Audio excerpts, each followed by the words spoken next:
We're joined once again by our good friend Jim Kirkos, President and CEO, Meadowlands Regional Chamber of Commerce. Good to see you, Jim. Good to be here. Thank you. Again, I ask you this every time you're on. Define the Meadowlands region.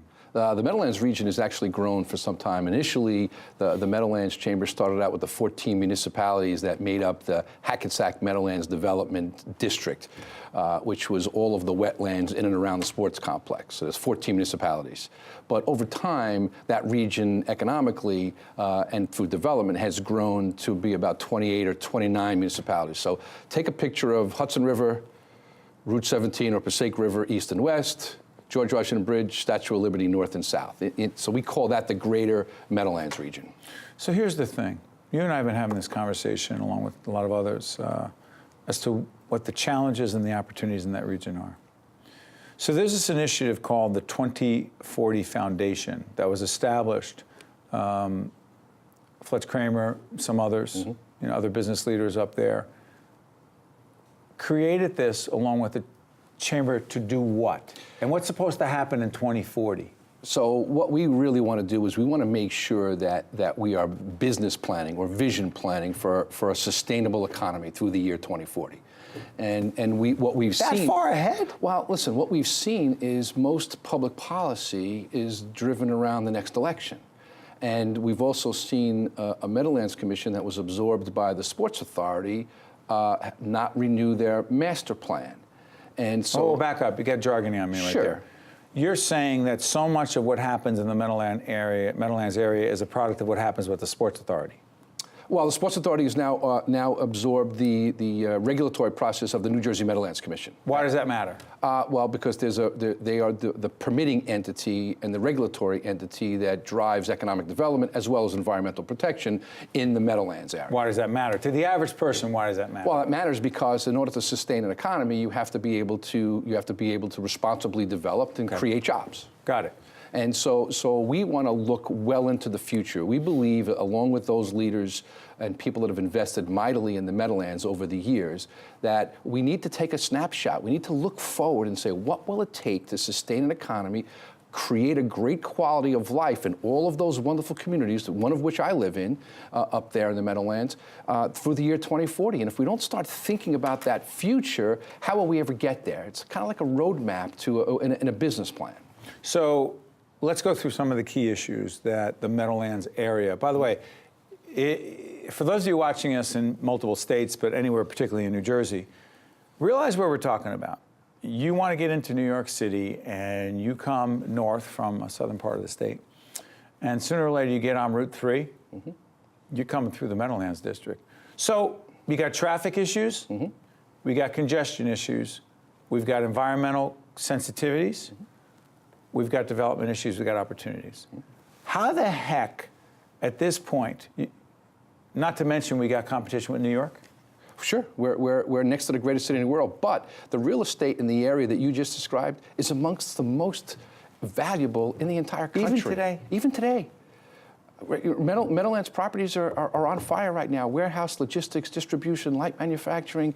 There's not enough capacity right now. So there needs to be development and redevelopment of those particular properties so we can continue to create great jobs. Mass transit part of this conversation? Absolutely. No great economic development can take place anywhere, especially in the Meadowlands, without mobility. And transportation infrastructure investment is one of the hallmarks of what we do. Do you worry about the traffic issues over there and the capacity problems on the Turnpike, the Route 3, and the other roads leading into New York? Absolutely. That's exactly why we want to look forward into the future. For instance, just last week I was talking to the folks at Uber. I want to understand what they're thinking about, because they're thinking about 10, 15, and 20 years from now. I want to understand what autonomous vehicles are going to be like moving people and goods and services. Hold on, autonomous vehicles? Yeah. Autonomous vehicles are going to move goods and services in not 10 or 15 years, maybe 3 to 8 years. What does that mean for us? How can we take advantage of it? Will it be a low-cost solution to help create some linkages in our community? It's possible. You're saying if we don't think about these things, Jim, and we just take it election by election, year by year, crisis by crisis? What happens? We become totally reactionary instead of thinking about this in the future and organizing and planning it. And we're not only doing this with business community. We're involving all the local mayors. There's buy-in. You know, when we developed this plan, which we will release in October of this year, of 2017, we're going to hand the next governor, whoever it may be, we're going to hand the next governor a document and a roadmap to a vision plan with priorities that's signed off by all those mayors and business leaders, because we want it to be a powerful document. So let's be clear. There'll be a new governor replacing Chris Christie. There'll be election in November of 2017. A new governor will be inaugurated in January of 2018. And you're saying, we will tell that governor, this is our plan.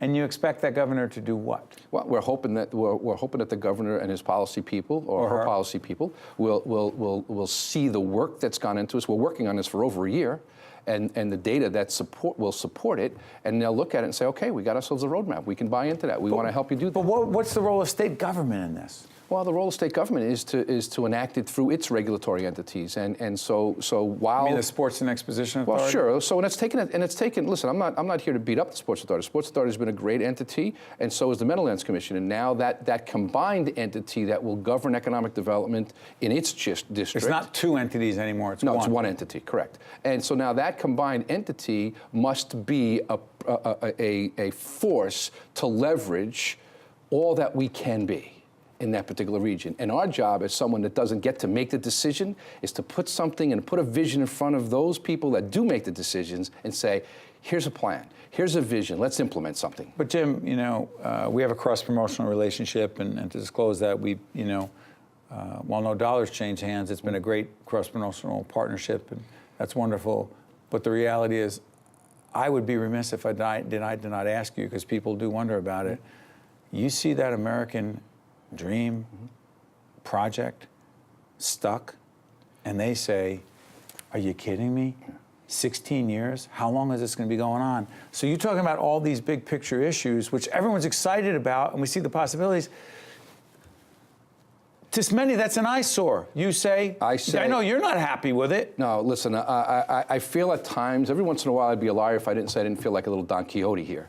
But the fact of the matter is, I've had the time to understand and research that project. It is a total game changer for not only the region, but the state. Why are you still so bullish on this? Because I have a relationship with the folks, the Gramasian family and 555 that are building it. I understand the impact it's had in Mall of America and West Edmonton Mall, and I want that for this region. No, I know you want it, but what makes you still believe it's doable? Because they're not walking away from it. Their commitment is 1,000% to do this project. What's it going to look like?